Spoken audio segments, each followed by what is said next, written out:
बद्धकोष्ठता म्हणजेच कॉन्स्टिपेशन जर का तुम्हालाही नियमितपणे होत असेल, तर हा व्हिडिओ तुमच्यासाठी. बद्धकोष्ठतेचे शरीरावर काय-काय परिणाम होतात? तर बद्धकोष्ठतेमुळे पोट जड वाटतं, पोट फुगल्यासारखं वाटतं, वारंवार पोटाला गॅसेस धरल्यासारखे वाटतात.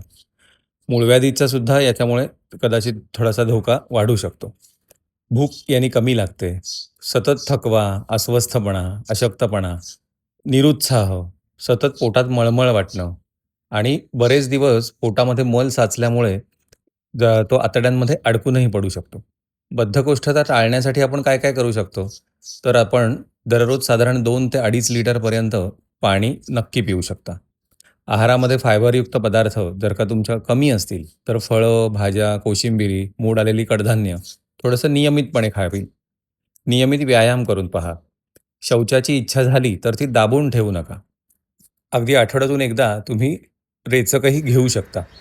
आयुर्वेदाच्या दृष्टीने बद्धकोष्ठता ही वातदोष वाढल्याची लक्षणं मानली जातात आणि वाढलेला वात हा सांध्यांमध्ये वेदना, कडकपणा आणि हालचालींमध्ये तुम्हाला त्रास निर्माण करू शकतो.